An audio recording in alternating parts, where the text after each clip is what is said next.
Conversations across time. Conversations across time. Conversations across time. Conversations across time. Conversations across time. Conversations across time. Conversations across time.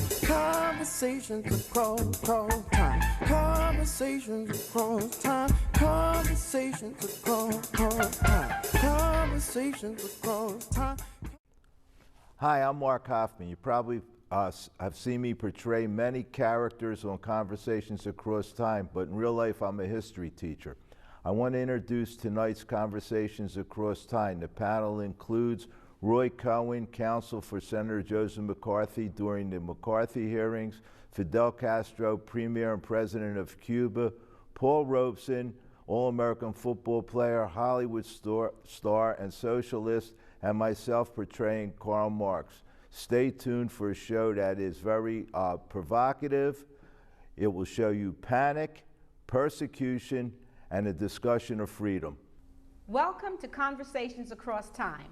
My name is Vivian Crawford. Seated next to me is my co-host, former Pennsylvania State Representative Babette Josephs. Welcome, Babette. Thank you. Conversations Across Time is the television show that invites you, the viewer, to suppose possible conversations between important historical figures from differing time periods. The goal of Conversations Across Time is to introduce you, our audience, to the thought processes and strategic applications of immortals who are here this evening to discuss policies and issues which happen to be relevant today. Tonight's guests are, seated to my right, Karl Marx. Welcome. Good to be here. Welcome, Mr. Marx. Seated next to Mr. Marx is Roy Cohn. Welcome, Mr. Cohn. Seated next to Mr. Cohn is President Fidel Castro. Welcome, President Castro. Gracias. And seated next to President Castro is Paul Robeson. Welcome, Mr. Robeson. Thank you. Now, tonight's Conversation Across Time is one that I think a lot of the audience is going to be somewhat surprised by. And I want us to start with Mr. Marx. Mr. Marx, for over 100 years, your treatises on the effects of capitalism have been vilified. As you sit here today, are there any ideas or concerns about the way what you spoke of and what you taught has been proven to be incorrect or correct by subsequent governments? First of all, Comrade Crawford, thank you for having me. Yes. Of course, my ideas have been vilified. In fact, my ideas and my treats would be predictable in the fact that the ruling class, who are the movers and shakers, the capitalist class, if you want to say the 1%, it's okay with me, control the government, control what the people believe, and control what goes on in the country. Therefore, and they're always going to control the country, Carly. So keep that in mind. It's been going on forever. It's got to continue forever. So get used to it. Now Comrade Cohn, let me finish. Hey, don't call me comrade. Don't you ever call me comrade, okay? I want to say one thing, because Mr. Marx, you realize Roy Cohn is someone who history has proven to have been instrumental in conducting the witch hunt, which resulted in even the term McCarthyism. But we'll get to that point. But I want to say that your statement that capitalism separates the economic and political forces, leaving them to have relations through a limiting government. Would you expand upon that? Because I think that's why Mr. Cohn is so upset. Of course he's upset, because he knows eventually the ruling class who controls things will fall, will fail. And what's happening in the United States of America right now is what I predicted. The rich are getting richer. There is less and less middle class. The poor are getting poorer. There's more and more proletariat. And eventually there'll be so many of us that we will rise up and overthrow Comrade Cohen and his ilk. Excuse me, but that's never going to happen because the American people don't give a damn about what's going on. All they want to do is watch their soap operas, drink their beer, go home, eat their prepackaged meals, and go to bed. That's your American proletariat, Carly. Now, I want to say this because, I'm going to ask President Castro to jump in here because what Mr. Marks says seems to be happening today, and that is what he stated is that the government exists simply to protect the interests of those who own science, technology, and the means of production. I think that Comrade Marx was very prophetic in his dictates concerning government, considering the world, and especially in the United States of America, where I would say imperialism reigns wholeheartedly because your Mr. Khan's edicts parallel what you call paranoia, distraction to the world, so you get what you get. And Mr. Cohn's hatred of communism is something, and Babette, would you like to speak to that? Well, it's interesting how much he hated communism. It makes me wonder because he hated what we used to call homosexuals too. Excuse me, hey, let's not talk about that. I'm calling that off limits. Oh, no. I am calling that off limits. Because we all know that he was, in modern parlance, gay. Hey, you do not know that. You do not have that information. Nobody has that information. We're not talking about it, okay? Okay, so let me ask you The this. information I have on you is good as the information you had on other people that you persecuted in the press and through Congress. You were gay. It's not bad about you. It's just a fact. Now, I'm sorry. Not talking about it. No, you don't want to talk about it, but I believe, first of all, let me explain. You were chief counsel for Senator McCarthy. Mm-hmm. You, in fact, led a witch hunt on the intelligentsia. And at that time, I mean, intellect, the word intellect was code for Jew. The interesting thing is, and communist, and the interesting thing is, you're Jewish. That's, Hey, that's amazing. I don't get it. I don't make a big deal of my Religion background. or sexuality, I don't make a big deal of it, and neither should you. Okay? It's off limits. Comrade Cohen, Excuse me, I don't like that. I don't care if you like it or not. Comrade Cohen, let me tell you one thing. You were a closet homosexual. You were ashamed and self-loathing of your Jewish heritage. And I personally think the reason you persecuted people who were just leftists, not even communists, because I think you were a closet communist. Don't you ever call me a communist. Don't you ever call me a communist again, okay? Mr. Cohen. I don't want to use slang expressions. Do not be afraid. Do not be afraid, my Hey, friend. you keep out of it, okay? My friend. No. Hey, I'm not your friend. I say I'm that your enemy. with I'm gonna reservation. find every one of you goddamn commies and smash them. That's what I did in that committee, and that's what I'm going to continue to do. You have nothing to be you're afraid of. dead. Hey, I'm not afraid of you. It's okay. We're gonna fight you to death, okay? It's Okay, we're going to give you a moment to calm okay. down. All right, We're okay. going to give you just a moment to collect yourself, unlike the way that you treated some people. We're gonna Hey, give you some a break. people need to be treated like that. Okay. Those are intellectuals. They're stupid anyway, intellectuals, my ass. Now, let me ask you, I want to ask Mr. Robeson, because Mr. Robeson, you were singled out and a target because of the fact that you, in fact, respected the treatise of Mr. Marx. You were singled out by the FBI at a time you were accused of engaging in activity to subvert the United States. Now, as I recall, and correct me if I'm wrong, you were a lawyer, you were an athlete, you were a performer, you were an actor, you were truly a Renaissance man. But there has never been anything to indicate that you were doing anything to subvert the United States. So I'd like to ask. I had a political view, that's all, that the people in power didn't like. That's Exactly what I said. Here was a man that should have been admired, should have been held up as a role model to young African American youth and all youth, but because he believed in my theories, He was vilified and hardly heard of. He So And it's, some people don't deserve to be heard because, like guys like Paulie here, they influence people. I mean, people actually act on what they do. the and- very fact, Mr. Comrade Cohen, that you call him Paulie shows me the disrespect you have for For him. what? Respect him for what? I mean, Mr. all you had to do, Paulie, was just read the script, and otherwise keep your mouth shut and play the game. Silencio, silencio, por favor, citizen of por the favor. United Cierra tu States. boca, cierra. No, Mr. Rose, Mr. Rose.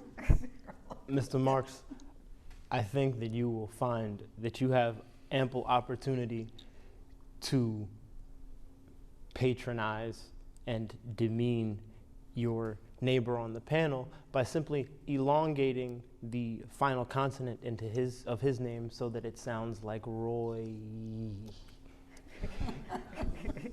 However, if you choose not to avail yourself of that opportunity, I will not be upset. One way or the other, the most fundamentally necessary to understand part of my political leanings is that I oppose power and its abuses. So But you didn't oppose the abuse of power that was exercised daily by Joseph Stalin against his political enemies by forced labor camps in the Gulag, and the way he really did his best to exterminate the Jews in Russia. you will find that And you supported him through all of that. the support for Joseph Stalin that I made publicly and vocally was, in essence, an act of resistance against the United States government. You see, like I say, a traitor to his country. Should have And those- found that- somebody better. There is a distinct difference between opposing one's government and opposing one's country. I am certain that you, of all people, can understand the difference. Now, How so? Persecute the people. Hey, some people need, like I said, some people need to be persecuted. Some people need to be persecuted. history has shown that you have never at any point in time done anything that did not directly further your own interests. Exactly. So, in order to view an act against one's government as an act against one's country is something that you clearly can distinguish.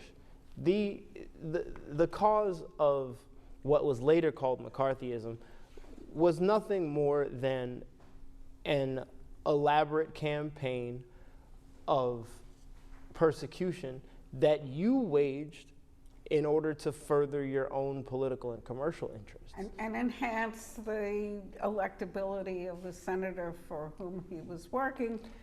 It's an and to extension of keep- utilitarianism. I agree. It's- And to keep himself and the senator in power.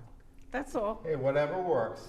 I am- Scaring people and panic has always worked in the past and always will work. That's how you stay in power and keep power, scaring the hell out of people. One hopes that the internet will change that.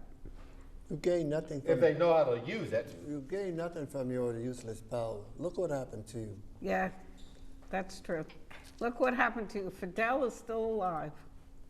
And you talk died about- of AIDS. You talk And you died of HIV/AIDS. Just old age. Huh? That's At just old age. 53 or something. That wasn't old Yes. age. I mean, Mr. Cohn, let's be clear. The research is in. You died of HIV/AIDS. No. Now, people who are not gay died of HIV/AIDS, but that was not you. You, in fact, hid your sexual orientation. And in today's climate, it's almost laughable. It's almost laughable that you went through such great lengths to hide your sexual orientation. And something else that was particularly interesting about you, everyone talks about how you persecuted communists. You also persecuted homosexuals. Well, hey, that was the way people thought anymore. That's why they persecute pansies. That's what you do with them. Hey, That's the highest degree of self-loathing and self-hatred that I've ever heard. And you hey, even I was one of the most powerful men in Washington. For a Why minute. should I hate myself? For a minute. because you hated the fact that you were a homosexual, which you shouldn't have, and The fact you that you were a also Jew, which you destroyed shouldn't have had. yourself, and you destroyed the senator because of your homosexuality. Well, because you took on the army, Hey, when you which have power, which you use Mr. it. Robeson had enough sense not to do. He just kept on talking about politics. It was not power. It was an He was illusion. talking about It politics. was an That's illusion. all. It was not power you No, had. it was Comrade real. Cohen, may I ask you one question? Comrade. Yes, comrade. Willpower. Why were you and Senator McCarthy and the people who you scared so afraid of my ideas? Well, you know, these mushhead liberals, they pick up these nice little ideas of save the world, and they pick up your crazy ideas and run with it to get something like fiddle or fiddle here, and I mean, it's just leave things alone. Let power stay with people who know how to do it, okay? And you were one of the people that knew how to do it. Oh yeah, yes, I knew how power works. Now What? I want to ask you What? a question because your dad, Yes. Judge Albert Cohn, Yeah. was a well-known and respected jurist. He was a judge in Manhattan, and he was well-known and he was respected. At one point in your life, and he was also a liberal, which of course is particularly interesting. Don't talk about. You don't want to talk about Another thing you don't want to talk about. Hey, well, What to talk hey, about. that was him. That's not me. That's him. I have to Comrade say, Cohen, Excuse me. you persecuted people for not answering questions. You persecuted people for taking the Fifth Amendment, and That's now them, that's not me. now you sit on the panel and refuse to answer questions. Because I don't have to. That's why. and the three other people here had very unusual ideas that you a influenced communist? the Are you a- world, but they don't. Hey, what did you say? Are you a communist? Hey, don't you ever call me that. Listen, You may don't I deserve- ask this, What, Mr. what, Cohn, what, what? are you now, Oh, or I've have you never ever been a member of the Communist Party? No. Unfortunate.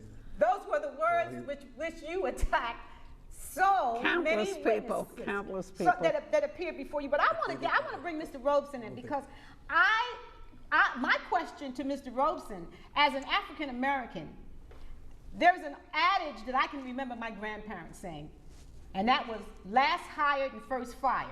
Now, in later years, Mr. Cohn, and of course, he was chief counsel for Senator McCarthy, but the House Un-American Activities Committee, which was greatly influenced by his shenanigans in the U.S. Senate, actually attacked artists. And I want to know, do you think that you symbolically were probably, just because of your heritage, was the first artist to be known because your passport was taken from you? They precluded you from making a living. What was the question? The question was last hired, first fired. Do you have any belief that, in fact, you were attacked much earlier than Mr. Cohn's activities? Because of Because my of your African ancestry. American, yes. And because he was so Well, talented and articulate. Was I? Hey, I'm not going there. You're playing the race card, Polly. You know, you, Wait a as, second. As an attorney, I would advise you to take the fifth. Hey, Now, at this, Comrade Cohen, the only reason you were chief counsel was to dispel any semblance of anti-Semitism. Otherwise, Robert Kennedy would have had your job. my background had nothing to do with Yes, it the way did. I was hired. No, your background had everything to Yes, do with it the way did. you were hired because you actually went behind Robert Kennedy, who would help you to introduce you to Senator McCarthy. Not you had been, J. Edgar had recommended you for the job. Hoover, that is. Hoover, I'm sorry. J. Edgar had recommended you for the job with McCarthy. You knew that that job was supposed to go to Robert Kennedy. You went to Senator McCarthy and said, excuse me, I'm a Jew. And everybody says you're an anti-Semite. If you make Robert Kennedy your chief counsel, then there is nothing, you're both Irish, and there is nothing that's going to stop anyone from thinking you're an anti-Semite. So therefore, you should make me chief counsel.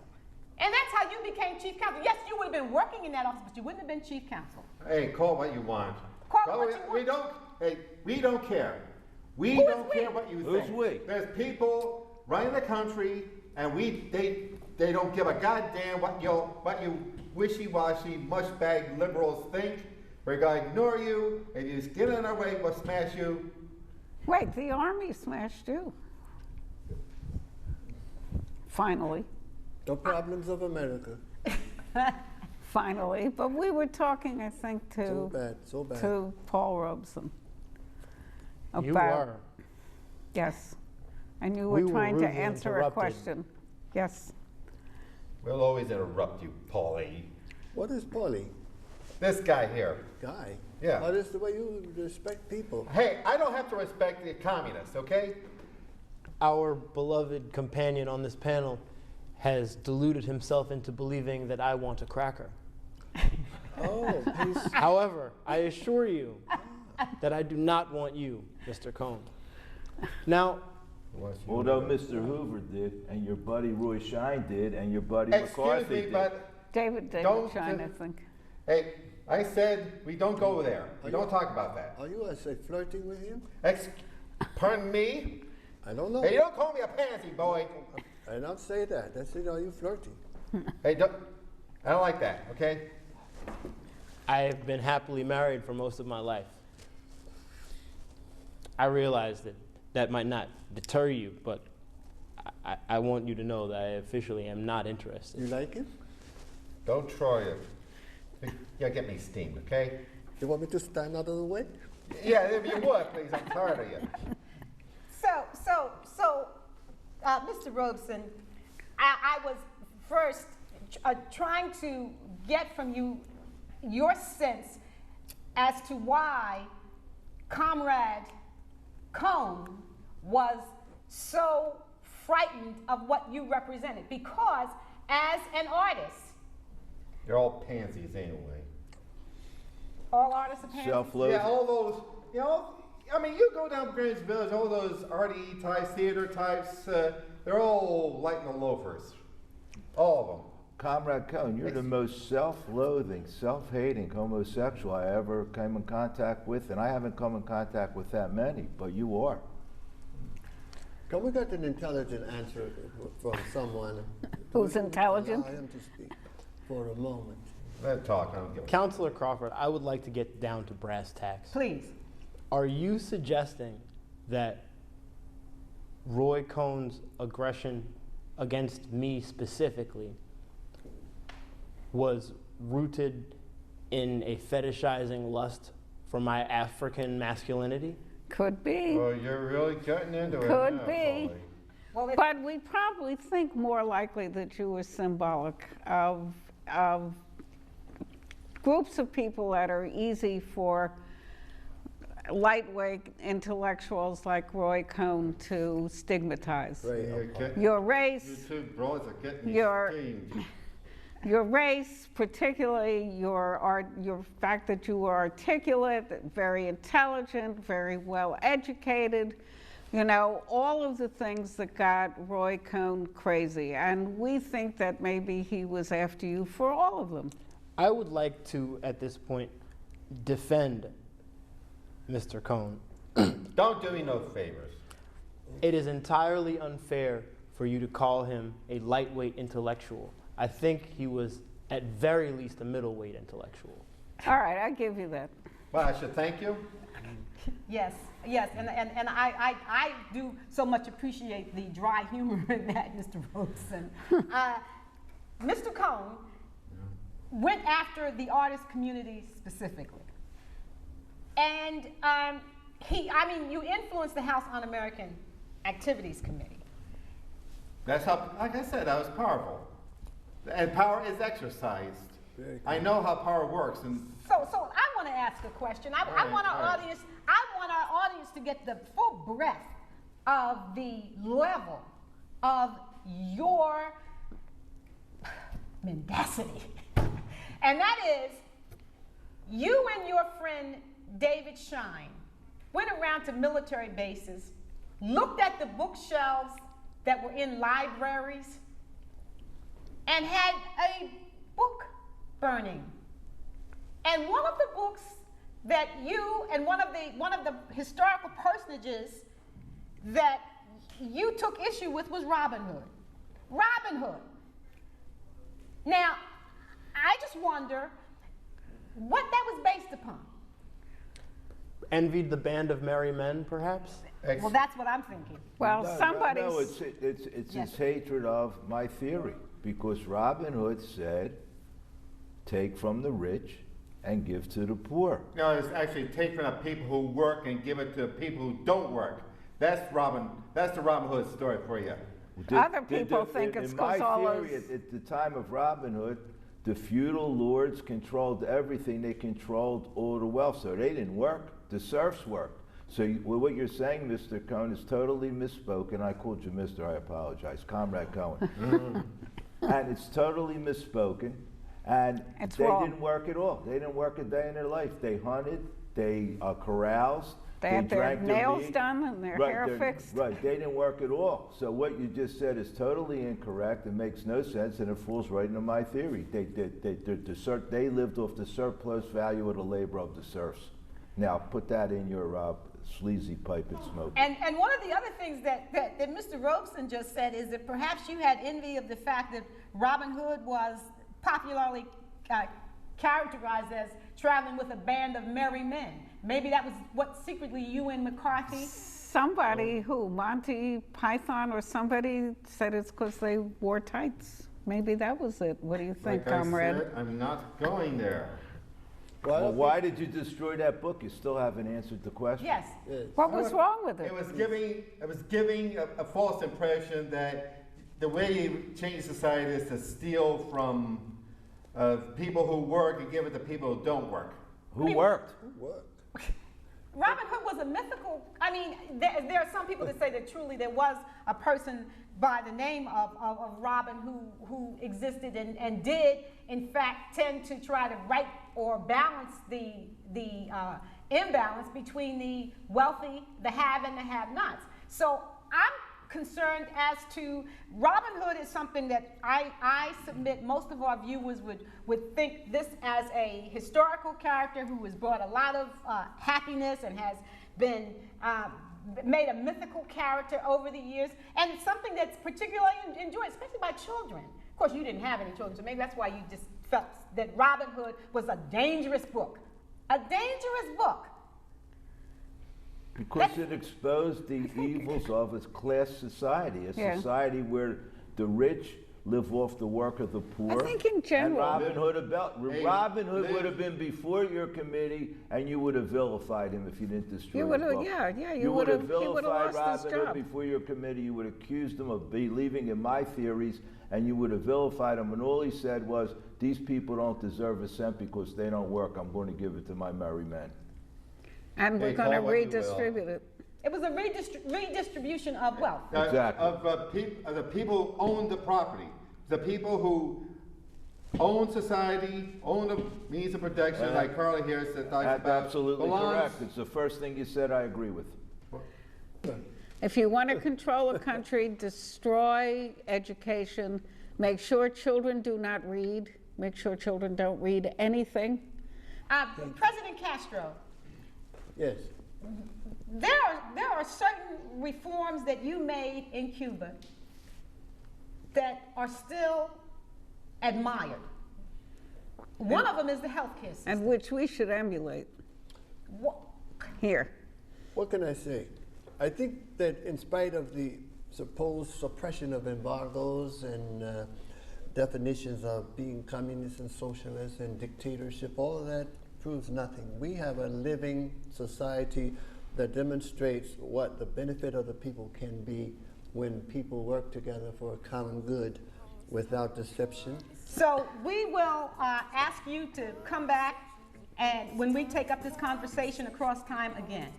Thank you. Conversations across time, conversations across time, conversations across time, conversations across time, conversations across time, conversations across time, conversations across time, conversations across time.